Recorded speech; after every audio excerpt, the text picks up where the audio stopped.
অমিত শাহ যেন সেই প্রশ্নের উত্তরে কোথাও একটা আমতা আমতা করলেন। ঠিকমতো কর্মীরাই যদি বুঝতে না পারেন যে সেটিং আছে কি নেই, তাহলে কি করে ওপরের তলার নেতারা, শ্রমিক ভট্টাচার্য বা শুভেন্দু অধিকারীর মতো নেতারা জনগণের কাছে যাবেন? তারা কি করে বোঝাবেন তাহলে?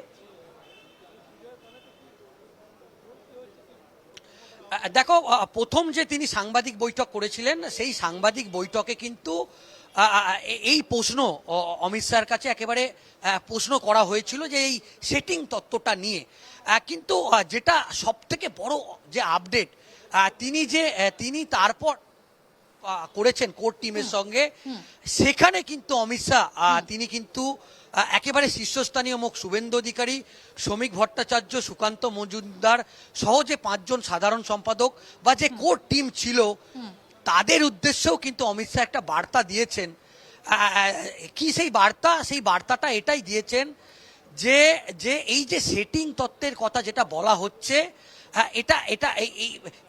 এটার ওপর কতটা মানে রাজ্যে বঙ্গ বিজেপি নেতারা কতটা এটা নিয়ে বিশ্বাস করে। তিনি একেবারে স্পষ্ট বলেছেন যে এটার কোনো ভিত্তি নেই। এই সেটিং তত্ত্বের যে বিষয়টা, যেটা সংবাদ মাধ্যম যে প্রশ্নটা করছে, তিনি একেবারে স্পষ্ট করে দিয়েছেন এ রাজ্যের বঙ্গ বিজেপি নেতাদের কাছে। এবং বন্ধ ঘরের মিটিংয়ে তিনি বলেছেন এই তত্ত্ব বা সেটিং তত্ত্বর যে কথাটা বলা হচ্ছে এটা এটা একটা ন্যারেটিভ ক্রিয়েট করার চেষ্টা করা হচ্ছে। তিনি বলেছেন যদি এ রাজ্যের নেতারা, মানে একেবারে শীর্ষস্থানীয় নেতাদের কাছে তিনি এটা বললেন, যদি সুকান্ত মজুমদার বা শুভেন্দু অধিকারী বা শ্রমিক ভট্টাচার্য যদি এই কথাটা ভেবে থাকেন যে এই সেটিং তত্ত্বের বিষয়টা, তিনি স্পষ্ট করে দিয়েছেন একদম বন্ধ ঘরের মিটিংয়ের মধ্যে তিনি স্পষ্ট করে দিয়েছেন যে এটা একটা সংবাদ মাধ্যম বা এটা একটা ন্যারেটিভ, অন্যান্য রাজনৈতিক দল একটা ন্যারেটিভ ক্রিয়েট করার চেষ্টা করছেন। যদি আপনারা এটা বিশ্বাস করেন তাহলে তিনি কেন্দ্রীয় নেতাদের তুলে নেবেন, এরকম মন্তব্য করেছেন বলেও শোনা যাচ্ছে। এবং এই সেটিং তত্ত্বের কোনো রকম কোনো ভিত্তি নেই এবং পজিটিভলি এই বিষয়টা একেবারে রাজ্য স্তর থেকে বুথ স্তর পর্যন্ত আপনাদের কিন্তু বোঝাতে হবে। এবং এটা তৃণমূল কংগ্রেসের কাছে যেরকম 2026-এর বিধানসভা নির্বাচনের কাছে খুব একটা বড় ইস্যু হয়ে যাচ্ছে, এটা কিন্তু আগামী দিনে একেবারে আমরা জানি যে বিজেপি মণ্ডল স্তর থেকে জেলা স্তর পর্যন্ত যে বিজয় সংকল্প সভা করছে, বুথ স্তরে যে ছোট ছোট যে সভা পার্টির তরফ থেকে করা হয়েছে, বা অমিত শাহ একদম গাইডলাইন বেঁধে দিলেন যে প্রত্যেকটা সভাতে কিন্তু এটা বোঝাতে হবে যে এই সেটিং তত্ত্বের যে বিষয়টা যেটা বলছে যে তৃণমূল কংগ্রেসের সঙ্গে বিজেপির যে দিল্লির সঙ্গে যে সেটিংয়ের বিষয়টা, এটা একটা ন্যারেটিভ ক্রিয়েট করা। এবং তিনি বলেছেন এতে বিজেপি কর্মী সমর্থকদের মনোবল কিন্তু নষ্ট হতে পারে।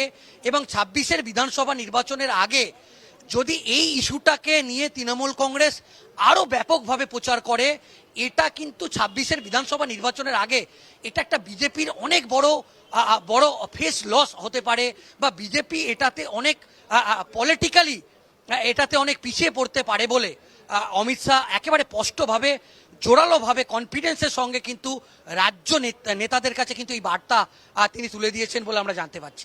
একদমই সুজয়। এবং আরেকটা বিষয় একটু তোমার কাছ থেকে জানবো, সেটা হচ্ছে এই যে গত কয়েক মাস ধরে যেভাবে রিপোর্ট একের পর এক রিপোর্ট তো তুলে দিয়েছেন শুভেন্দু অধিকারী, শ্রমিক ভট্টাচার্য বা সুকান্ত মজুমদার দিল্লিতে বারবার গিয়েছেন এবং অমিত শাহের কাছে একের পর এক রিপোর্ট তুলে দিয়েছেন, তাহলে এই যে গতকাল একটা কড়া ধমকের মুখে পড়তে হয়েছে এ রাজ্যের নেতাদের, তাহলে সেই রিপোর্ট নিয়ে কি অমিত শাহর কোনো বক্তব্য কিছু জানতে পেরেছো? কারণ এই যে একটা গোপন রিপোর্ট যেটা তুমি বলছিলে যে সেখানে উল্লেখ রয়েছে যে এ রাজ্যের মানুষের কাছে হয়তো সেভাবে ততটা বিজেপি পৌঁছতে পারেনি, কারণ যেভাবে আমতা আমতা করে উত্তর দিলেন, এমনকি অভিষেক ব্যানার্জিকে কেন অ্যারেস্ট করা হবে না সেই প্রশ্নের উত্তরেও আমরা আমতা আমতা করতে দেখেছি অমিত শাহকে। তিনি বলেছেন যে এজেন্সির কাজে তারা হস্তক্ষেপ করেন না। আবার যখন তাকে একজন সাংবাদিক প্রশ্ন করেছিলেন যে 75 বছর বয়স হলে আপনাদের দলের কি করা হবে বা কি করণীয়, তখনও তিনি একটু আমতা আমতা করে উত্তর দিয়েছেন। তাহলে সেই জায়গায় দাঁড়িয়ে কোথাও কি বঙ্গ বিজেপি হাল ধরতে ব্যর্থ হয়েছে এই রাজ্যে? সেটাই কি এর বহিঃপ্রকাশ?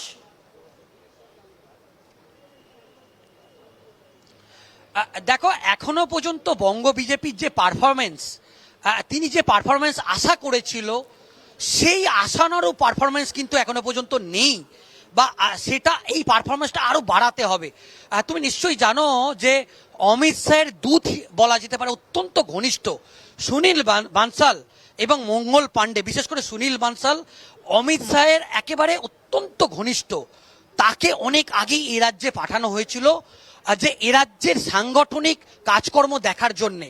এবং তুমি নিশ্চয়ই জানো যে যে নির্বাচনী পর্যবেক্ষক করে অমিত শাহের আরও একজন অত্যন্ত ঘনিষ্ঠ ভূপেন্দ্র যাদব এবং বিপ্লব কুমার দেব। তার মধ্যে ভূপেন্দ্র যাদব এখনো পর্যন্ত তার যদি সামগ্রিক রিপোর্ট আমরা দেখি, তিনি এখনো পর্যন্ত যে রাজ্যে তাকে দায়িত্ব তাকে পাঠানো হয়েছে সেই রাজ্যেই তিনি বাজিমাত করেছে। তো এই রকম বলা যেতে পারে যে অমিত শাহের অত্যন্ত ছায়াসঙ্গী, যাদেরকে অনেক আগেই দিল্লি থেকে তাদেরকে এ রাজ্যে সংগঠনের কাজে পাঠিয়েছিল। এবং আমরা দেখেছি যে প্রত্যেকটা জোনে গিয়ে, প্রত্যেকটা জেলায় গিয়ে ভূপেন্দ্র যাদব, সুনীল বানসাল থেকে শুরু করে মঙ্গল পাণ্ডে, বিপ্লব কুমার দেব, তারা দফায় দফায় বৈঠক করেছেন এবং এ রাজ্যের বিজেপির সংগঠনের হাল এবং সংগঠনের কি অবস্থা সেই সমস্ত কিছু তারা খতিয়ে দেখেছেন এবং একেবারে সরাসরি রিপোর্ট কিন্তু দিল্লিতে পাঠিয়েছেন। কিন্তু সেই রিপোর্ট নেই, তো সেই রিপোর্ট দেখেছেন কিন্তু অমিত শাহ। কিন্তু এই যে রিপোর্ট বা সেই যে জেলা ওয়াইজ যে পারফরমেন্স, সেই পারফরমেন্স যেটা বঙ্গ বিজেপির মানে এই যে পারফরমেন্সের প্রতি শাহ আশা করেছিল, সেই আশানরম পারফরমেন্স কিন্তু দেখতে পায়নি। এবং তিনি একেবারে স্পষ্ট বলেছেন যে প্রয়োজন হলে প্রত্যেক মাসে তিনি দুবার করে আসবেন। একেবারে তিনি যে ইন্টারনাল যতগুলো বৈঠক করেছেন, তিনি এ রাজ্যের সমস্ত সাংগঠনিক খুঁটিনাটি বিষয় তিনি কিন্তু জানতে চেয়েছেন।